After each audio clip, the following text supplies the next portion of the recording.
सभी को नमस्ते। हम रामचरितमानस की बालकांड की आगे की कथा सुन रहे हैं। दोहा है, जाना राम प्रभाऊ तब पुलक प्रफुल्लित गात, जोरी पानी बोले बचन हृदय ने प्रेमु अमात। अर्थात उन्होंने श्री राम जी का प्रभाव जाना। किन्होंने? परशुराम जी ने, जिसके कारण उनका शरीर पुलकित और प्रफुल्लित हो गया। वे हाथ जोड़कर वचन बोले, प्रेम उनके हृदय में समाता न था। जय रघुबंश बनज बन भानु, गहन दनुज कुल दहन क्रसानु। जय सुर विप्र धेनु हितकारी, जय मद मोह को भ्रमहारी। अर्थात वे रघुकुल रूपी कमल के सूर्य हैं। हे राक्षसों के कुल रूपी घने जंगल को जलाने वाले अग्नि हैं, आपकी जय हो। हे देवता, ब्राह्मण और गो का हित करने वाले, आपकी जय हो। हे मद मोह क्रोध और भ्रम के हराने वाले, आपकी जय हो। विनयशील करुणा गुण सागर, जयति बचन रचना अति नागर। सेवक सुगद सुबग सब अंगा, जय शरीर छवि कोटि अनंगा। अर्थात हे विनय, शील, कृपा आदि गुणों के समुद्र, वचनों की रचना में अत्यंत चतुर, आपकी जय हो। सेवकों को सुख देने वाले, सब अंगों से सुंदर, शरीर में करोड़ों कामदेवों की छवि धारण करने वाले, आपकी जय हो। करो कहा मुख एक प्रशंसा, जय महेश मन मानस हंसा। अनुचित बहुत कहिहु अज्ञाता, क्षमहु क्षमा मंदिर दो भ्राता। अर्थात मैं एक मुख से आपकी क्या प्रशंसा करूं। हे महादेव जी के मन रूपी मानसरोवर के हंस, आपकी जय हो। मैंने अनजान में आपको बहुत से अनुचित वचन कहे हैं। हे क्षमा के मंदिर दोनों भाई, मुझे क्षमा कीजिए। कही जय जय जय रघुकुल केतु, भृगुपति गए बन्ही तप हेतु। अप भय कुटिल मही डेराने, जय तय कायर गवही पराने। अर्थात रघुकुल के पताका स्वरूप श्री राम जी, आपकी जय हो। ऐसा कहकर परशुराम जी तप के लिए वन को चले गए और ये देखकर दुष्ट लोग, राजा लोग बिना ही कारण ही डरने लगे और वो सोचने लगे कि परशुराम जी भी हार गए हैं। हमने तो इनका अपमान किया, अब कहीं कहीं ये बदला ना ले ले। इस व्यर्थ के डर से वे कायर चुपके से जाता भागने लगे। दोहा है, देवन तिन्ही दुंदुबी प्रभु पर बरसी ही फूल, हर्ष से पूर्ण नर नारी सब मिटी मुंह में सूल। अर्थात देवताओं ने नगाड़े बजाए, वे प्रभु के ऊपर फूल बरसाने लगे। जनकपुर के स्त्री पुरुष सब हर्षित हो गए, उनका मुंह में सूल मिट गया। अति गह गए बाजने बाजे, सभी मनोहर मंगल साजे। जुथ जुथ मिली सुमुखी सुन नैनी, करही गान कल कोकिल बैनी। अर्थात खूब जोर से बाजे बजने लगे, सभी ने मनोहर मंगल साज सजे। सुंदर मुख और सुंदर नेत्रों वाली कोयल समान मधुर बोलने वाली स्त्रियां झुंड की झुंड मिलकर सुंदर गान करने लगी।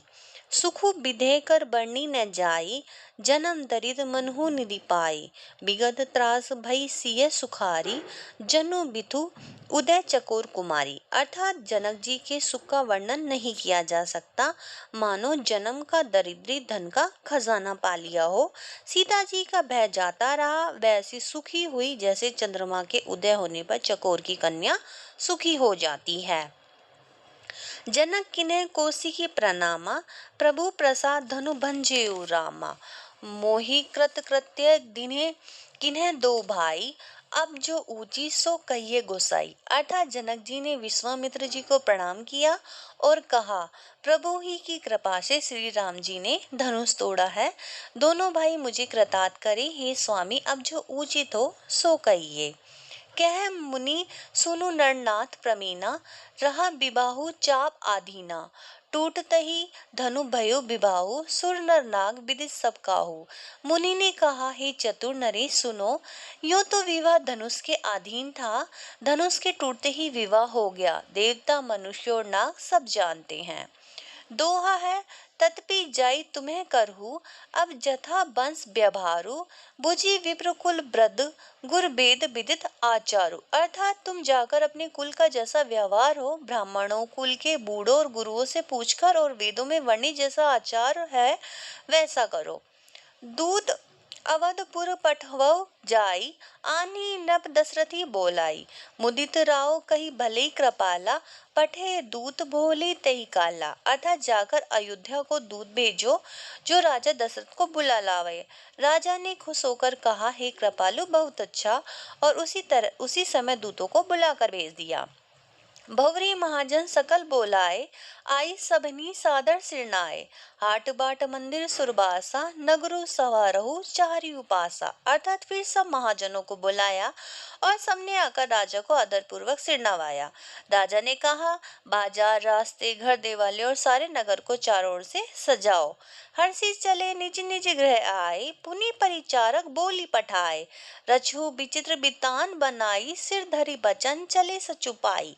अर्थात महाजन खुश होकर चले गए और अपने अपने घर को आए। फिर राजा ने नौकरों को बुला भेजा और उन्हें आज्ञा दी कि विचित्र मंडप सजाकर तैयार करो। ये सुनकर वे सब राजा के वचन सिर पर धरकर और सुख पाकर चले गए।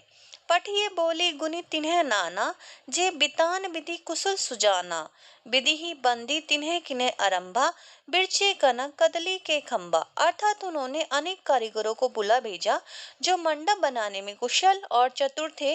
उन्होंने ब्रह्मा की वंदना करके कार्य प्रारंभ किया। पहले सोने के केले के खंबे बनाए। दोहा है, हरित मनहि के पत्र फल, पदुम राग के फूल। रचना देखी विचित्र, अति मनु बिरंची कर भूल। अर्थात हरी हरी मणियों के पत्ते और फल बनाए और पद्मराग मणियों के फूल बनाए। मंडप की अत्यंत विचित्र रचना देखकर ब्रह्मा का मन भी भूल गया। बेनो हरित मन ही मनी मैं, सब किन है सरल सपरप पर ही नहीं चिन्ह।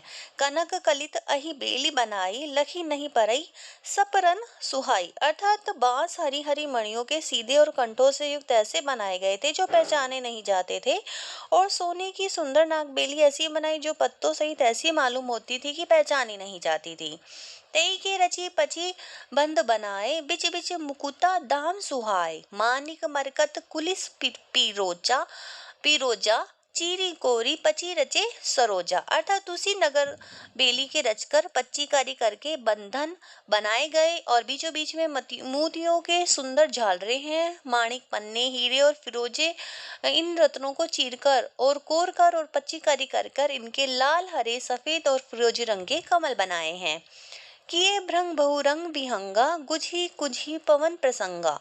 सुर प्रतिमा खंबन काड़ी काड़ी, मंगल द्रव्य लिए सब ठाड़ी। अर्थात भोरे और बहुत रंगों के पक्षी बनाए गए हैं जो हवा के सहारे गूंजते भी हैं और कूंजते भी हैं। खंभों पर देवताओं की मूर्तियां गढ़कर निकाली गई है जो सब मंगल द्रव्य लिए खड़ी हैं। फिर इसके बाद दोहा है, सौरभ पल्लव सुबह सुटे किए, नीलमणि कोरी। हेम बोर मरकत घवरी, लसत पाट में डोरी। अर्थात नीलमणि को कोर कर अत्यंत सुंदर आम के पत्ते बनाए गए हैं। सोने के बोर, आम के फूल और रेशम की डोरी से बंधे हुए पन्ने के बने फलों के गुच्छे सुशोभित हैं। रचे रुचिर बद बंद निवारे, मनहु मनोभव फंद सवारे। मंगल कलश अनेक बनाए, ध्वज पताक पट चमर सुहाए। अर्थात ऐसे सुंदर और उत्तम बंधनवार बनाए गए हैं जैसे कामदेव ने फंदे सजाए हो।